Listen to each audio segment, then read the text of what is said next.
We hear the big four of thrash, and like, there's been all sorts of stuff about who's the big four of this genre, that genre. So I've seen it all over the place with death metal, and these are just mine. So the four that I'm going to share on are definitely big to the genre. They've been around a while. Really, just that they've resonated with me so much over the years, and they're the bands that I always go back to. And I'll get on more of that as I talk about each one of them. So when you're done watching the video, be sure to let me know what your big four death metal bands are and why. So for my number 4 pick up first is none other than Poland blackened death metal giants, Behemoth. What I see throughout their progression is just that they've done what they've wanted to do. They've definitely had parts of their discography where I really feel like they're at their best, and that today they're definitely doing something a little bit different. It's had a bit of mixed reviews from their fans, including myself. But I would have to say, my favorite record is the Apostasy. That one I really like. Kind of all the albums just before that and just after that that's really my favorite. That's my hot spot for Behemoth. The Apostasy's production was particularly fantastic. I just think that Inferno's drumming on that album is some of the best death metal drumming I've ever heard. I think there's been some arguments out there, maybe it's like a little overproduced. Maybe the triggers are too turned up on like the snare and the kick and stuff like that. But I think that all the cymbals, all the time, like the drumming is just fantastic. Of course, the guitar is great. They had a nice mixture of the D flat standard and A sharp standard on their 7 strings. And so that gave the variety, the album, a nice feel. It even had some guest performances by Warrell Dane, rest in peace, formerly of Nevermore. And then, they just went incredibly fast on that record.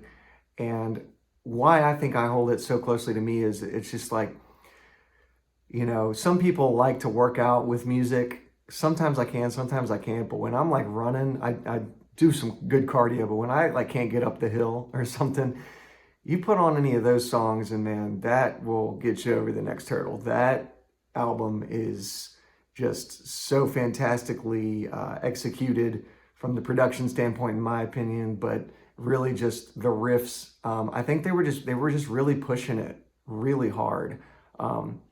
The speed, of course, with it being blackened death metal, there's things all about, Satanism and anti-Christianity in particular. And I'm just here to say that I really love death metal, and I think like a lot of people, which I'll talk more about in this video, is that most of us like the riffs, we like the blast beats, we like the screaming. I'm sure you bring in certain energies when you listen to like too much of one type of metal with certain lyrical content. I don't know, that's up to the individual, how they might feel about that.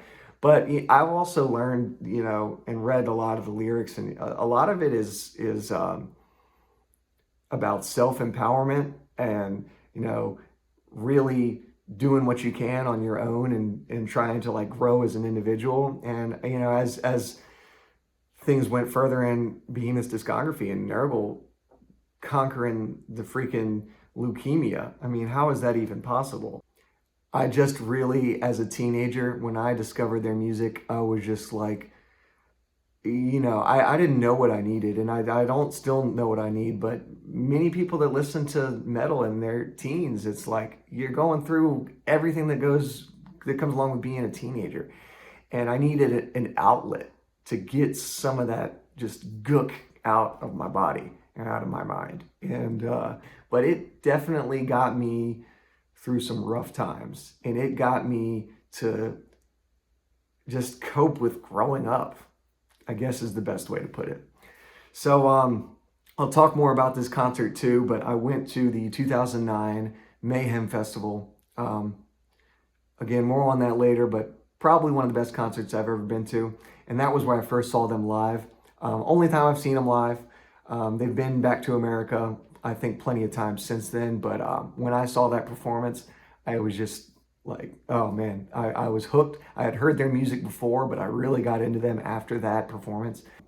So yeah, merch. You're gonna also hear me talk about this car accident that a friend of mine was in. Nobody got hurt. The car was totaled though. I had a lot of albums that when putting together this video, I realized were lost in that car that got totaled. And it sucks. But I'm moving away from material possessions as it is. So I know that I still have the music. I just can't really show you as much of the physical CDs as I want to today. I do, however, have this awesome Apostasy t-shirt from my favorite album. Right there. It is hard to see the material, but I just got this straight up off their website. I just thought that was really cool. What I've learned about Behemoth too, I mean, they've apparently got beer and like they just have all sorts of different types of merch that the average death metal band probably does not. So yeah, that's another thing too. I mean, I like shirts. I think that's one of the best ways to support a band, whether it's through their website or a reputable website or at the show. So that is my number 4, Behemoth. All right, so my number 3 pick is Dying Fetus. And I know that is a big name, so it probably doesn't surprise many of you. What I would love to say about this band is just they do things their way. And I can't express enough how much that helped me as a metal musician and just kind of as a person, really. My favorite album of theirs is Descend into Depravity, which is interesting because not a whole lot of people really, like, they kind of sleep on that album. When I saw them live, they didn't play a single song from there. I didn't really care though, because the rest of their show was really fantastic. But that album was the first album with the 3 that we all know and love today: Trey, Sean, and of course John. And they've been doing that 3 lineup ever since. And that was the first record where they did that. I guess some could argue that that's where they, maybe they were still experimenting, but if you ask me, it's a perfect mixture of technical death metal and brutal death metal. It is really, really, really heavy. I think the production is not over the top, but a really nice mixture of modern at the time and still pretty raw. And then I've just been, the longer I've listened to them, I am just all over the place with their discography. I mean, of course, I love Destroy the Opposition, and recently I have just been, these last few nights I've been putting on Killing on Adrenaline to help me go to sleep. And yeah, just from the beginning of the discography to where things are right now, I really love Dying Fetus's work. And then my biggest thing about it all is, I couldn't tell you what interview, but I remember listening to John Gallagher in one thing, and he pretty much just started by saying, most people in death metal don't really give a fuck about the lyrics, and he's gonna make the music he wants to make. It's pretty bold when you think about it, that really intense death metal, but then there's like hardcore and slammy breakdowns. I mean, that's enough for these, annoying elitists out there to be like, I don't listen to that stuff, and, I try not to even associate or humor any of those people, but I got to admit, it gets under my skin sometime. But John Gallagher in multiple interviews just makes it so clear that you shouldn't give a fuck what anybody thinks. You should make the music that makes you happy, that you're enjoying playing, and leave it at that. And I mean, I'll be the first to say, with all these different genres I look at, it can be hard to kind of like, what direction do I want to go in? And sometimes you just kind of like turn all that crap off. And it's like, I'm just going to do what I want. I would really have to say that in these last few years, Dying Fetus playing their stuff on guitar it is an exercise in endurance. And there's another band I'm going to talk about that is the same way too, but if you play, a lot of their songs are average around 5 minutes long, and there's no real calm spots.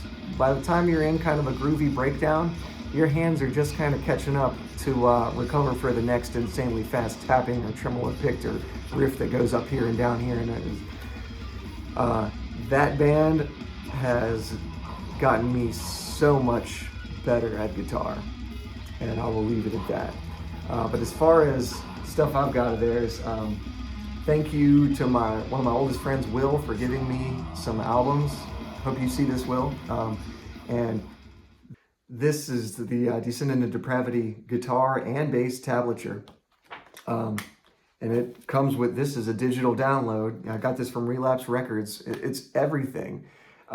It's got the stems. It's got bass and guitar only. So you can listen. I mean, I don't know of any other things that have just the music itself that is every song on the album, note for note, and the ability to listen to it.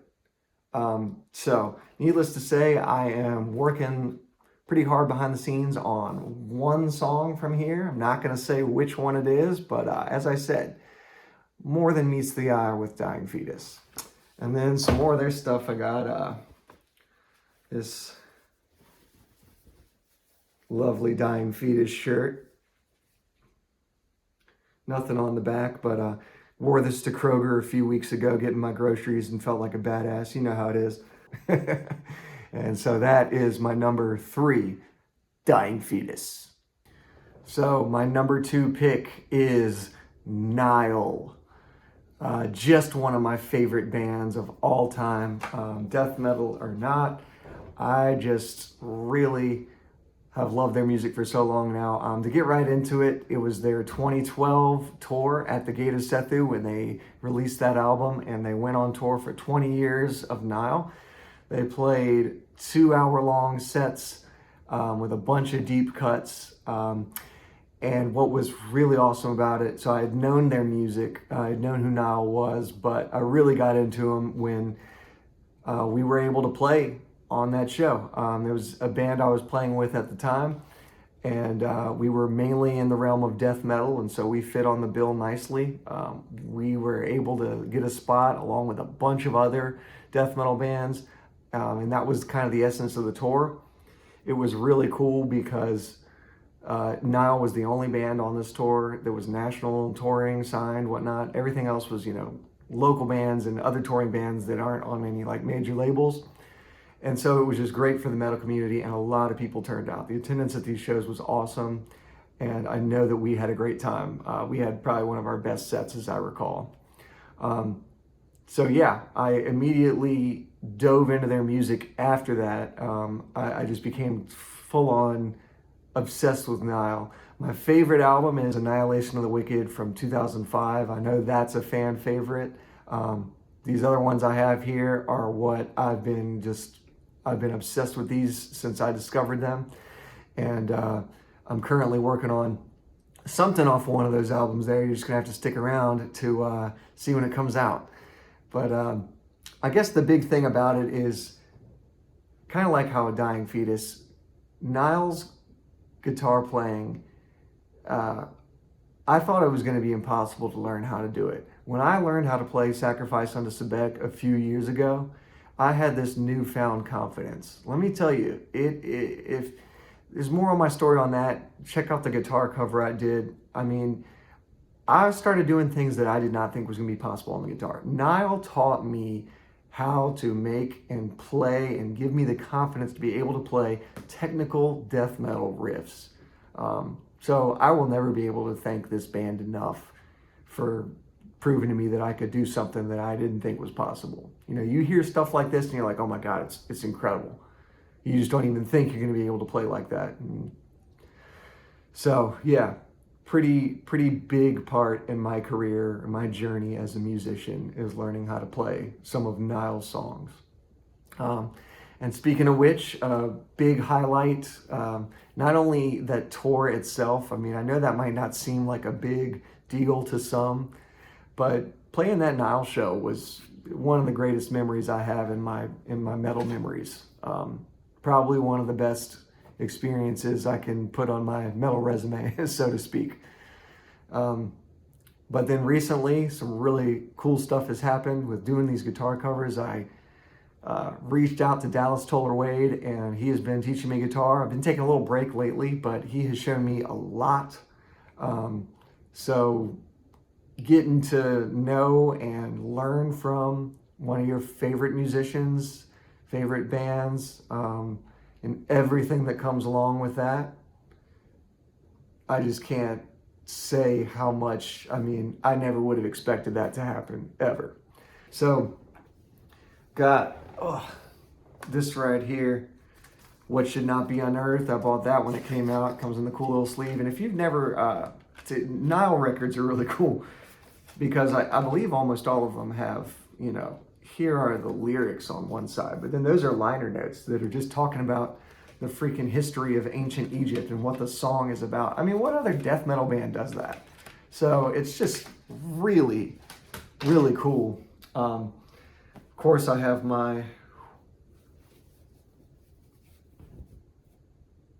Annihilation of the Wicked shirt. Have to have that.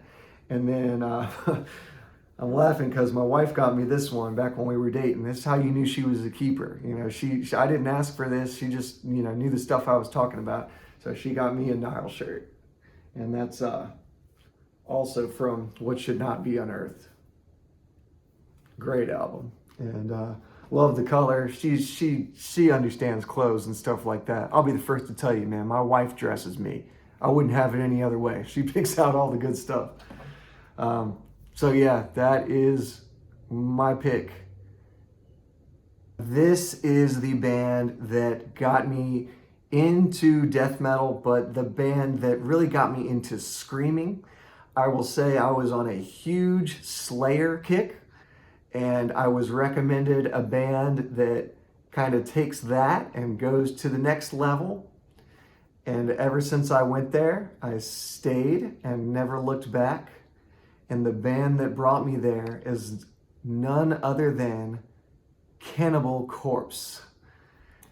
So my favorite album, I don't know how I got turned on to this, but the first one I really listened to and I just loved and still love is Vile from 1996. And that is not a fan favorite. It's actually like a lot of people, they skip over it a lot due to some of the guitar tunings. They don't really play much of it live. And it was definitely a time of transition. This was Chris Barnes was on the EP before this that had some of the songs on Vile, but that was his last release. Corpse Grinder's first release with Cannibal Corpse was Vile. And so there was this transition period. This was also the first time they brought 7 strings into the studio, as well as when they experimented with D flat standard tuning as compared to E flat standard. So there was a lot of new territory there, but I loved it. The 2009 Rockstar Mayhem Festival, and this was where Cannibal Corpse, I believe they played right after Behemoth, and this was where I got to meet Cannibal Corpse. And so talk about being starstruck again. I remember just getting one of the free energy drinks at this festival, and George Corpse Grinder Fisher just walks right by me. Like he was just a regular person, and I was just like, and I saw him and the rest of the band get to their table where they were just meeting and greeting with the fans. So one thing that's funny about that, you know, again, just starstruck. I was like, oh my God, I need him to sign something. So I took my shoe off, this old DC right here, and you can kind of see where it says Corpse Grinder. And there's some of the rest of the band there. And yeah, so I got to meet Cannibal Corpse at that. So again, best way to put it, that show, I don't know if it's ever going to get any better than that for me.